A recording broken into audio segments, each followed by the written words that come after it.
देखिए, अभी तक जो खबर आ रही है ये अनफॉर्चुनेट एक्सीडेंट है। वो जहां से ईरान के वेस्टर्न बॉर्डर की तरफ से वापस आ रहे थे, पहाड़ी इलाका था, बारिश हो रही थी और फॉग था और रात का समय है। तो अभी तक तो जो सारे अंदाजे हैं वो ये है कि एक एक्सीडेंट है और रात भर ढूंढा जाता रहा और अभी कुछ समय पहले ही इसकी लोकेशन मिली है और जहां तक कहा जा रहा है कि कोई भी सर्वाइवर बचा नहीं है। तो अभी तक तो ऑब्वियसली पूरा एस्टीमेट जो लिया जा रहा है वो यही है कि ये एक एक्सीडेंट है जो कि वेदर कंडीशंस के कारण और वेदर कंडीशंस के साथ हो सकता है ह्यूमन एरर यानी कि पायलट का एरर कंबाइन हो गया हो। उन दोनों चीजों के चलते ये क्रैश हुआ है। राष्ट्रपति का चॉपर होगा तो उसकी मेंटेनेंस और हर चीज उसकी टॉप क्लास होती है। परंतु एक बात है, ये जो हेलीकॉप्टर था ये अमेरिकी ओरिजिन का था, तो पुराना हेलीकॉप्टर था। और याद रखिए, ईरान सैंक्शंस में है अमेरिका द्वारा बड़े लंबे समय से। तो इसमें प्रश्न ये भी उठता है कि जो इनकी मेंटेनेंस या स्पेयर पार्ट्स होते हैं उनकी अनअवेलेबिलिटी के कारण ईरान के एयरफोर्स के एयरक्राफ्ट या हेलीकॉप्टर्स की मेंटेनेंस पूरी उस हिसाब से शायद नहीं हो सकती जितनी होनी चाहिए। परंतु फिर भी जो प्रेसिडेंट को कैरी कर रहा है हेलीकॉप्टर, वो आई थिंक ईरानियन अथॉरिटीज के अकॉर्डिंग तो फुल्ली प्रॉपरली टेक्निकल रूप से पूरा स्ट्रांग होगा, पूरा फिट होगा, तभी उसको वो उड़ाते हैं। क्योंकि अपने टॉप ऑफिशियल्स को वो किसी ऐसे अनमेंटेन्ड या इल इक्विप्ड हेलीकॉप्टर से नहीं ट्रांसपोर्ट करेंगे।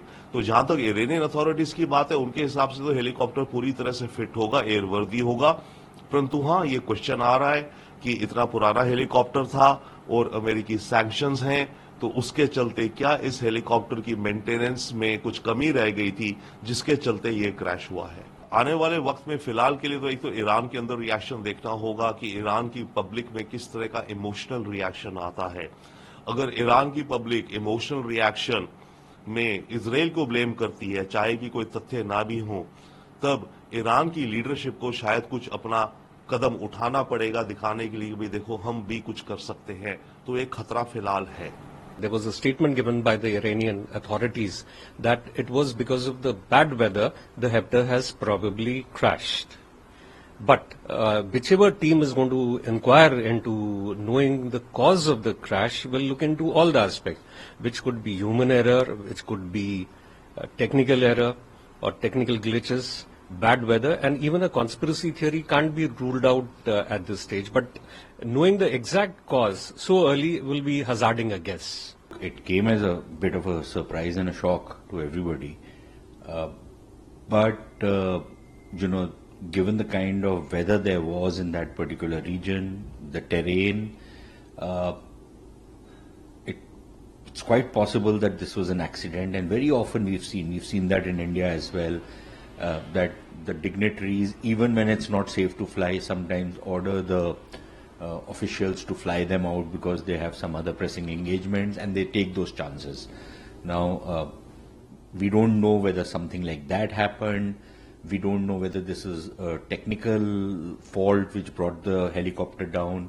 We don't know whether this is a weather-related accident which took place, because in those kind of terrains and in that kind of weather conditions, it is very often, helicopters can be extremely accident prone.